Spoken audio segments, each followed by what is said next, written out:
Assalamualaikum warahmatullahi wabarakatuh. Perkenalkan, nama saya Yulda Pratiwi.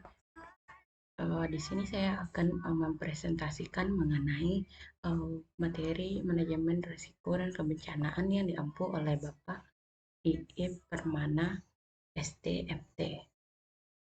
Baiklah, di sini saya akan mulai saja. Yang pertama saya akan mendefinisikan apa itu bencana. Bencana adalah suatu peristiwa atau rangkaian peristiwa yang mengancam dan mengganggu kehidupan dari penghidupan masyarakat yang disebabkan baik oleh faktor alam atau faktor non-alam maupun faktor manusia, sehingga mengakibatkan timbulnya korban jiwa manusia, kerusakan lingkungan, kerugian harta benda, dan dampak psikologis. Definisi tersebut menyebutkan bahwa bencana disebabkan oleh faktor alam, non-alam, dan manusia. Oleh karena itu, Undang-Undang Tahun 24 Tahun 2007 tersebut juga mendefinisikan mengenai bencana alam. Bencana alam yang pertama yaitu bencana alam yang disebabkan oleh peristiwa atau serangkaian peristiwa yang disebabkan oleh alam, antara lain berupa gempa bumi, tsunami, gunung meletus, banjir, kekeringan, angin topan, dan tanah longsor.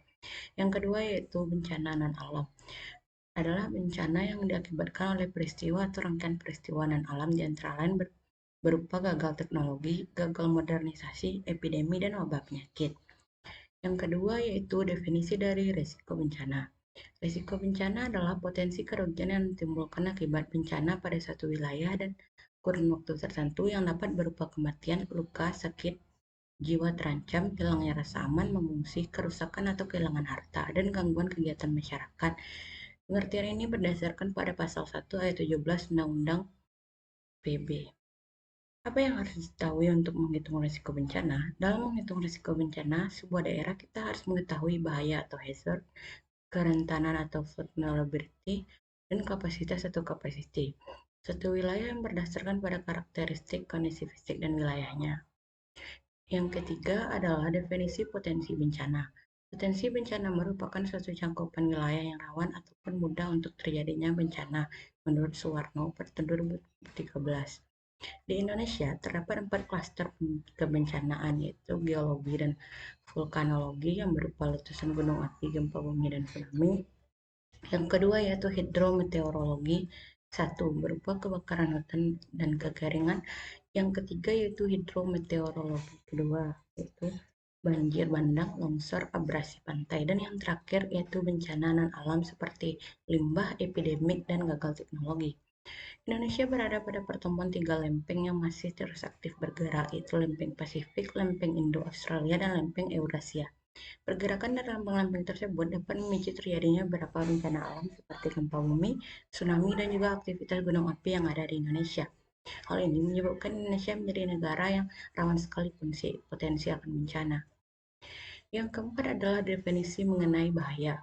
Bahaya atau hazard, atau seringkali disebut dengan ancaman atau threat, adalah suatu proses, fenomena, atau aktivitas manusia yang dapat menyebabkan hilangnya nyawa, cedera, atau dampak kesehatan lainnya, kerusakan properti, gangguan sosial dan ekonomi, atau degradasi lingkungan.